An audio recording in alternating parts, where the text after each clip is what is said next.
Hello, my name is Bill. In this video I'll continue with the shelf tour. So this time it's science fiction. So Slaughterhouse-Five by Vonnegut. So this was copyright 1969.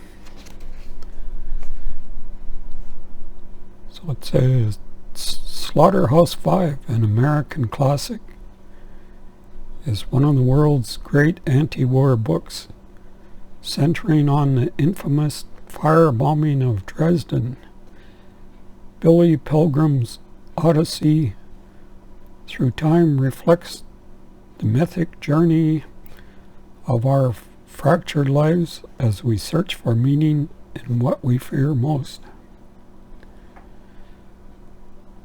Vonnegut's humor, satiric voice, and incomparable imagination first captured America's attention in The Sirens of Titan in 1959 and established him as a true artist with Cat's Cradle in 1963. So this book and The Sirens of Titan were both very boring reads.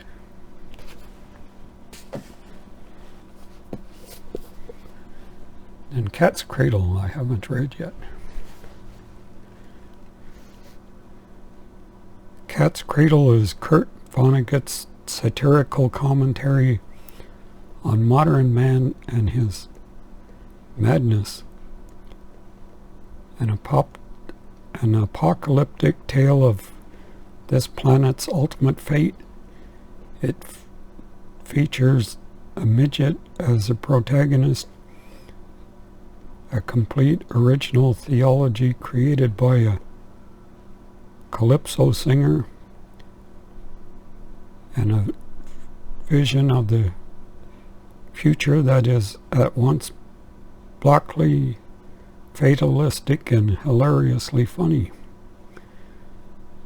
A book that left an indelible mark on an entire generation of readers. Cat's Cradle is one of the 20th century's most important works, and Vonnegut at his very best. So from that description I expect it to be just as boring as the other two books I've read by him.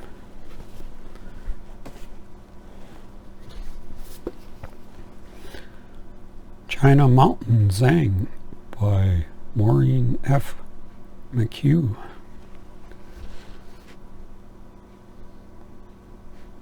After the Second Great Depression and the American Liberation War, the United States has been left as a satellite state of China.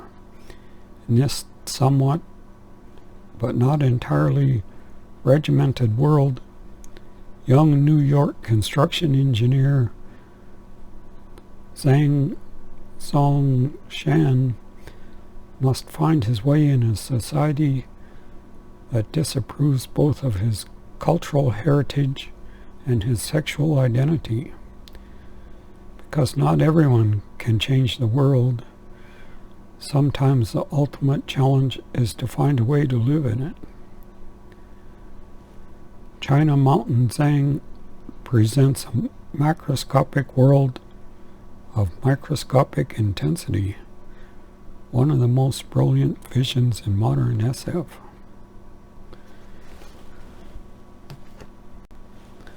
So I haven't read that one yet. Cloud Atlas by David Mitchell. I haven't read the book yet, but I've seen the movie a couple of times. I don't know if I ever figured out what the movie was about, but it's an interesting movie to watch.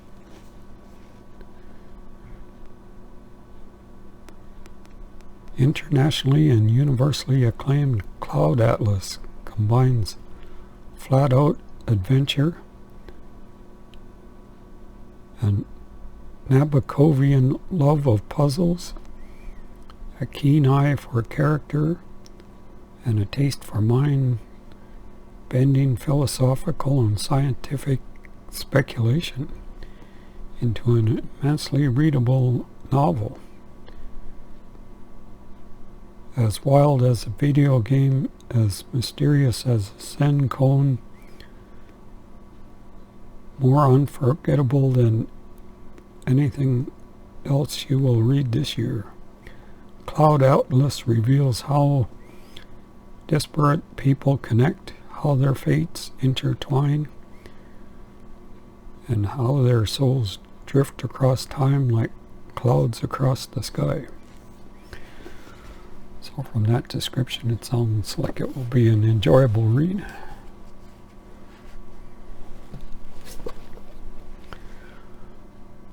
John Brunner, the Shockwave rider.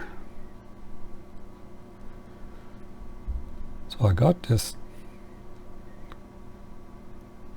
several years ago because it's supposed to be a cyberpunk novel that existed before William Gibson created cyberpunk.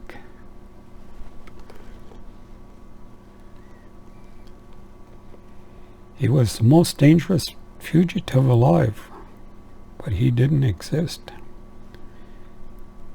Nicky Haflinger had lived a score of lifetimes, but technically he didn't exist. He was a fugitive from Tarnover, the high-powered government think tank that had educated him.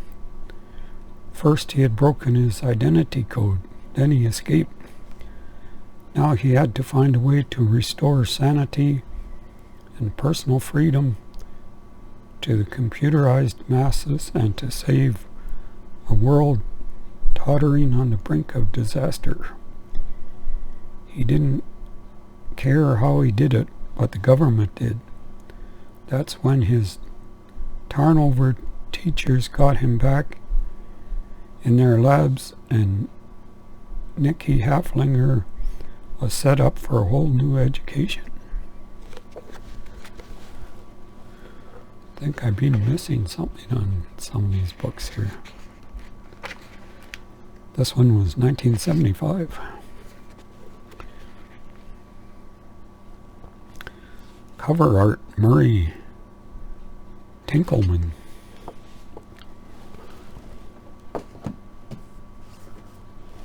When was Cloud Atlas done?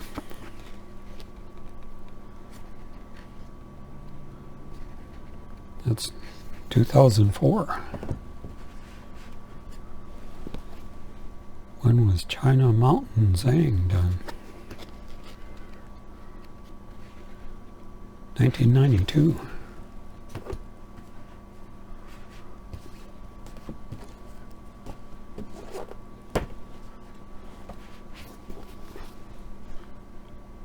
Red Rising by Pierce Brown.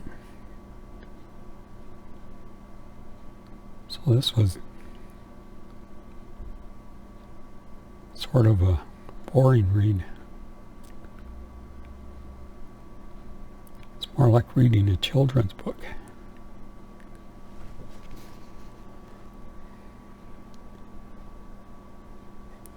His wife taken, his people enslaved, driven by a longing for justice and the memory of lost love.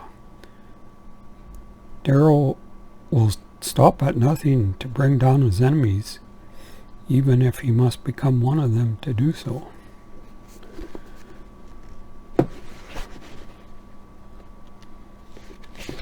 So when was this book done? 2013.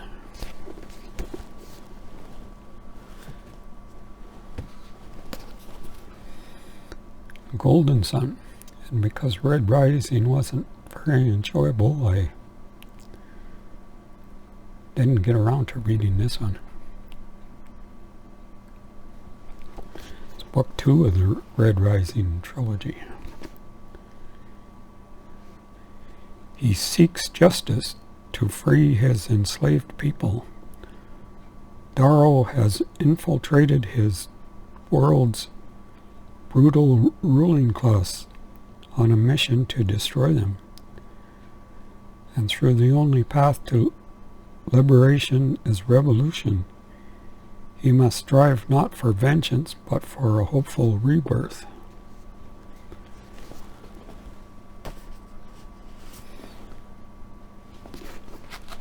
And then, after this trilogy, there's a whole bunch of more books, which are probably worth skipping.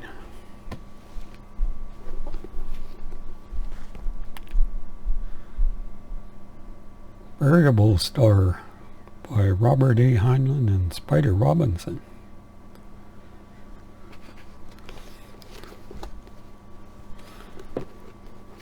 Probably noticed that Spider Robinson when I first got this, but I'd forgotten about him being on there.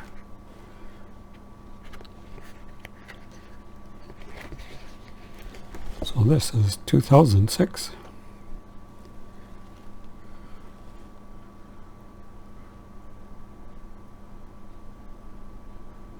I don't see a cover artist. Oh, here it is. Cover by Stephen Martinaire.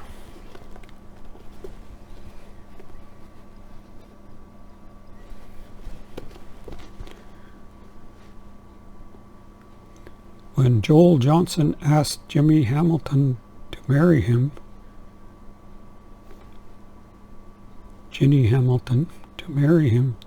he believes he's entering an ordinary union.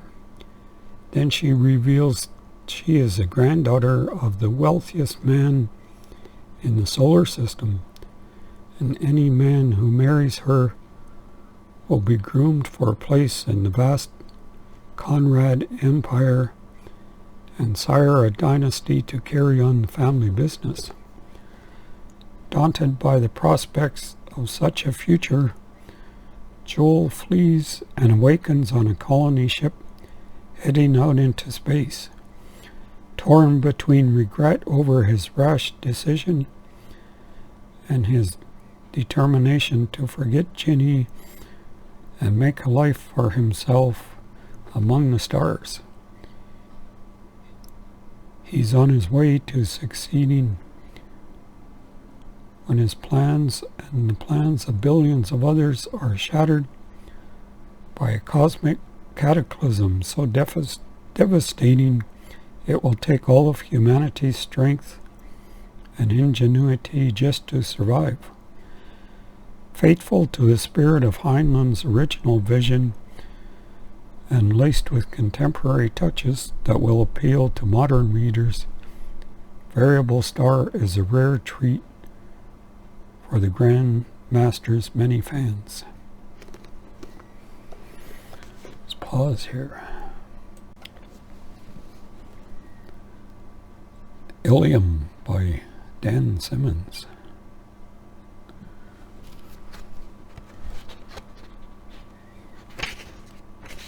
So if this is half as good as the Hyperion Cantos, it should be a great read. 2003.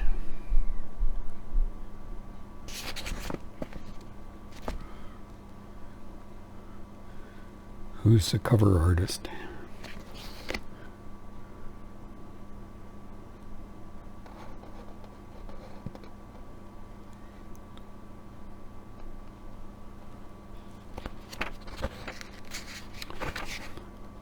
I don't see it anywhere here.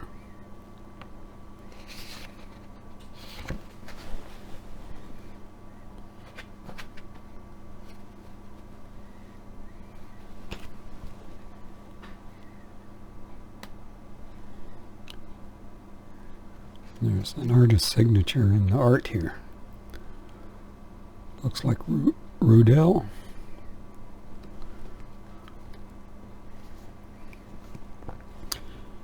The Trojan War rages at the foot of Olympos Mons on Mars, observed and influenced from on high by Zeus and his immortal family, and 21st century professor Thomas Hockenberry is there to play a role in the insidious private wars of vengeful gods and goddesses.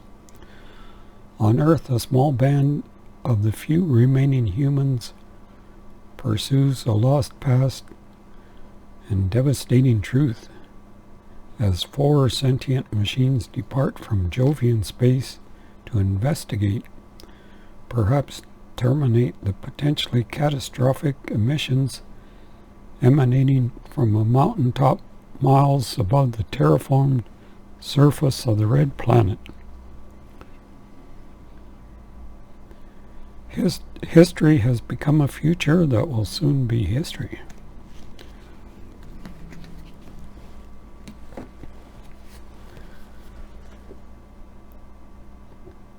Olympos by Dan Simmons.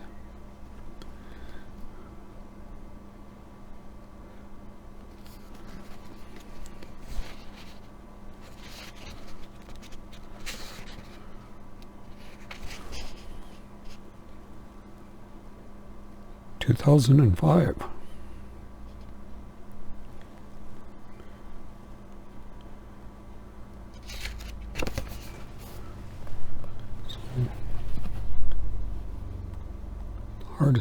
Artist name is hidden again.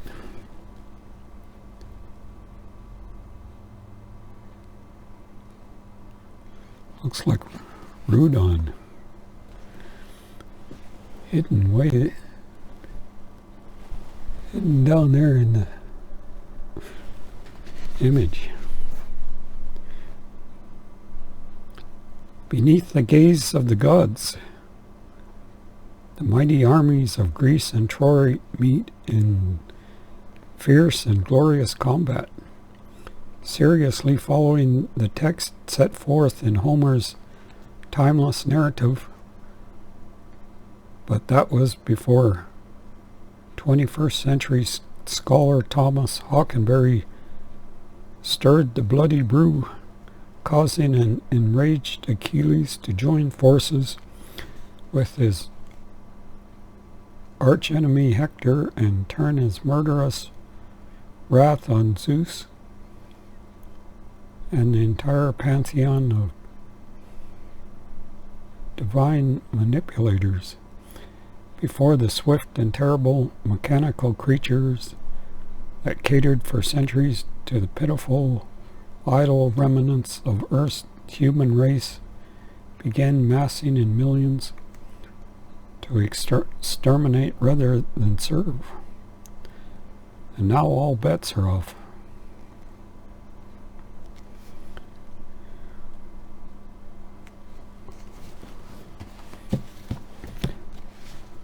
So those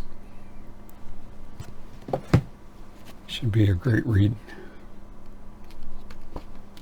That's 725 pages.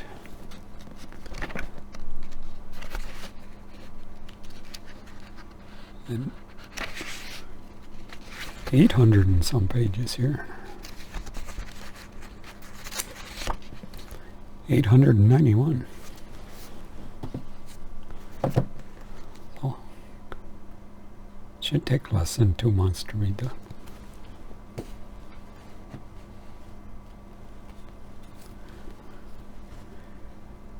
Queen of Candesce by Karl Schroeder. Well, this is book 2 of Verga. Maybe I should have looked at them and put them in order first.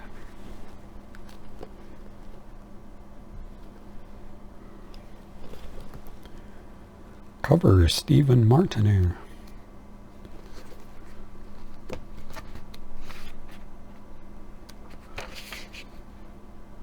So 2007. So I've read Ventus by him. as an ebook on my phone a long time ago. That it's a science fiction that starts off reading like fantasy because the people have a Middle Ages level of technology, but there's rogue AI and nanotech around, which to them seems like there's magical things going on in the environment.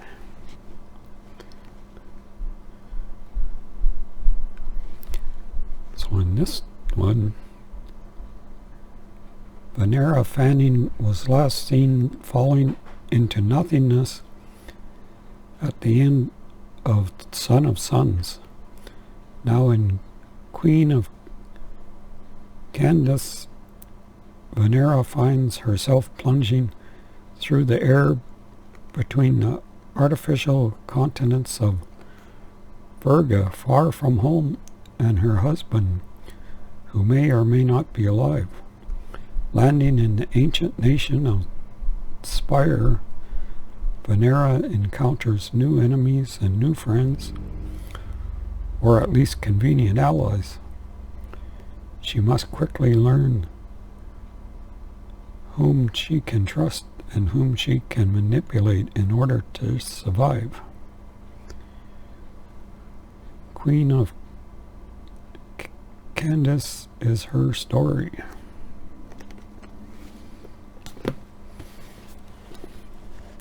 Now for book one, Son of Suns.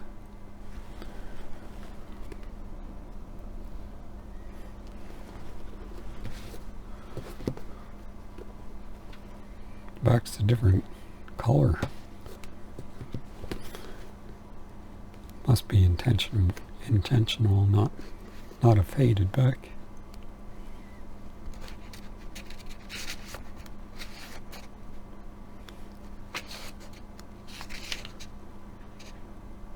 This is 2006. Edited by David G. Hartwell.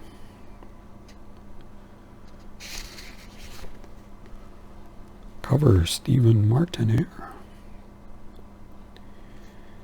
In a distant future, the world known as Verga is a fullerene balloon 3,000 kilometers in diameter, filled with air, water, and aimlessly floating chunks of rock. The humans who live in this vast environment must build their own fusion suns and towns that are in the shape of enormous wood and rope wheels that are spun for centripetal gravity. Young, fit, bitter, and friendless, Hayden Griffin is a very dangerous man. He's come to the city of Rush in the nation of Slipstream with one thing in mind: to take murderous revenge for the deaths of his parents 6 years ago. His target is Admiral Chison Fanning, head of the fleet of Slipstream, which conquered Hayden's floating nation of Erie, and the fact that Hayden spent his adolescence living with pirates doesn't bode well for Fanning's chances.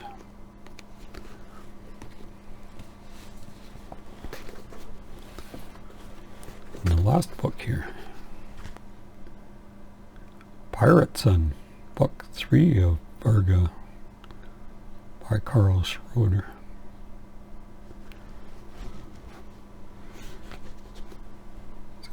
The problem with Karl Schroeder's books is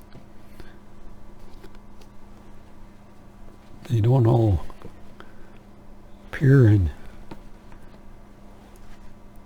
mass market paperback, and they're usually this format and very expensive.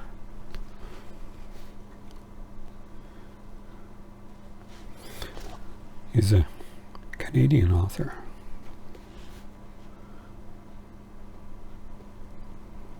An epic story of Virga, the distant future world of Son of Suns and Queen of Candesce. Chison Fanning, the admiral of a fleet of warships introduced in the first book, has been captured and imprisoned by his enemies, but is now rescued and set free.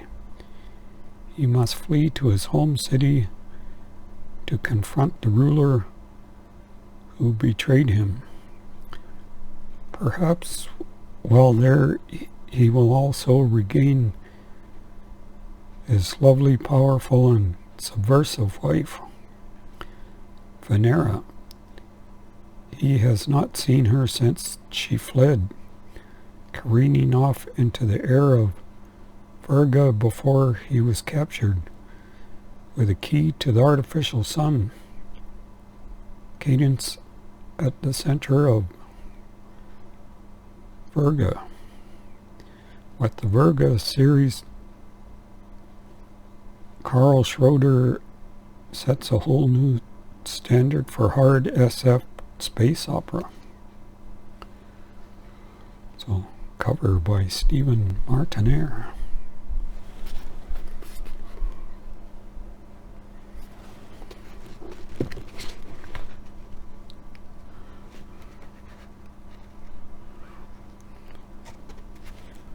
(2008).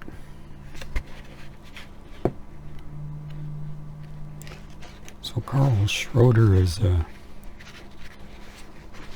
futurist for his day job, and in a way science fiction is basically more of what he does for his day job. Karl Schroeder lives in Toronto, Ontario, Canada, with his wife and daughter. Although he has a reputation for being knowledgeable in many subjects and has been erroneously described as a physicist, he didn't finish high school because he was too busy writing his first novel, and is almost entirely self-taught. In addition to writing science fiction and blogging for sites such as worldchanging.com, Karl consults on the future of technology and culture for clients such as the Canadian government and army. His website is www.karlschroeder.com.